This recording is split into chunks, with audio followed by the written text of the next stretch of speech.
Marcus Aurelius Macrinus, the ancient Roman Emperor Denzel Washington, is portraying in Gladiator 2 in theaters Friday, was an emperor who descended from the Berber people of North Africa.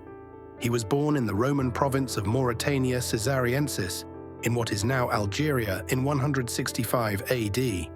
There is much debate on exactly who the Berbers were, but in general terms they were a pre-Arab desert people of the Maghreb region of North Africa that today makes up Algeria, Libya, Mauritania, Morocco, and Tunisia. In truth, the very term Berber is misleading and may not be a reliable description of them, because the Romans used the term to describe all people in the region who were not Egyptian or Hellenes. There were many different loosely related linguistic and ethnic groups of the region. The region and its people did not become homogeneous until the Arabs conquered them in the 7th and 8th centuries and enforced upon them Arab culture, language, and religion.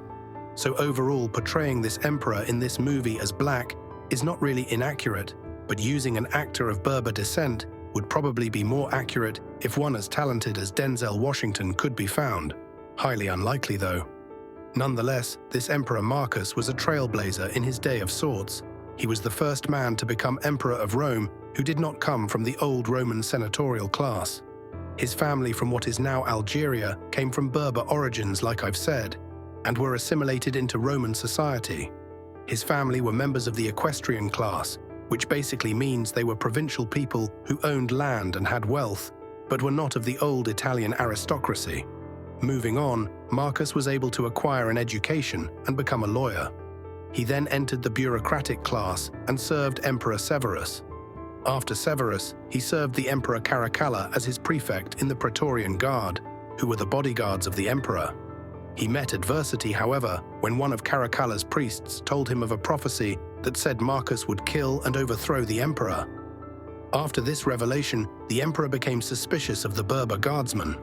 Marcus feared for his life, and so he hatched a plot to murder the emperor while he was in the eastern provinces preparing to launch an assault on Parthia.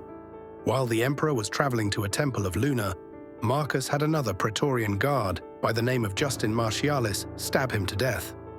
A few days later, after the emperor's death, on April 11th, 217, Marcus Aurelius Macrinus became the 24th emperor of Rome.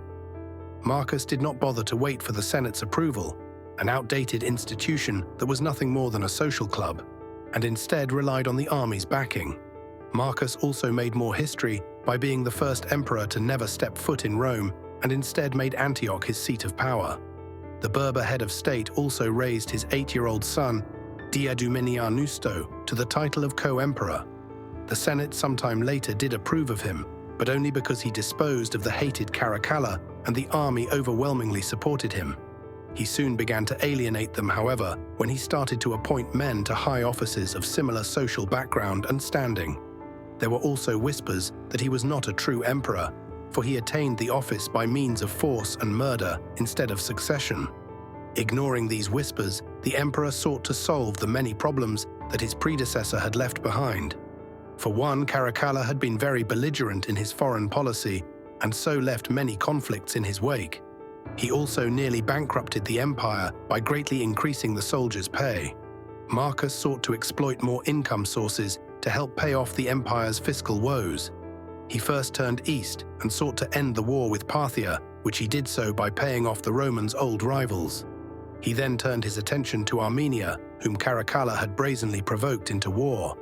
He made peace with the Armenians by returning their ancient crown and releasing prisoners Caracalla had taken.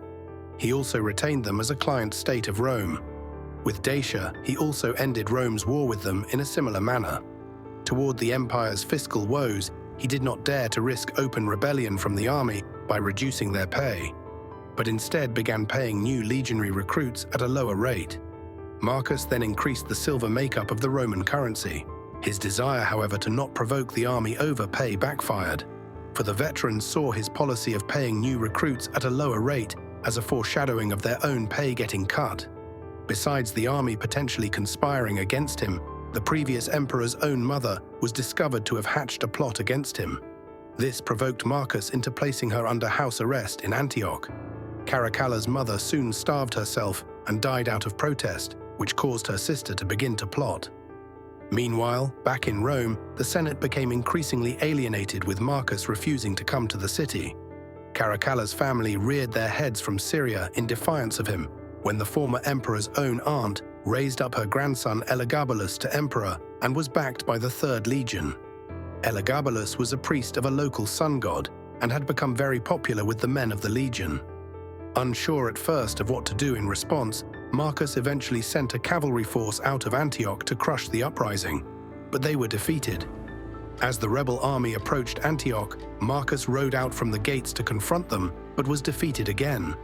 He then sent his son for safekeeping to Parthia, but was captured by men loyal to Elagabalus and was beheaded.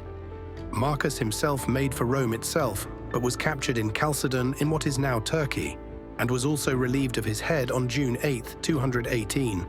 He ruled for only around 14 months, so we will have to see what Gladiator 2 does with this unique and interesting figure.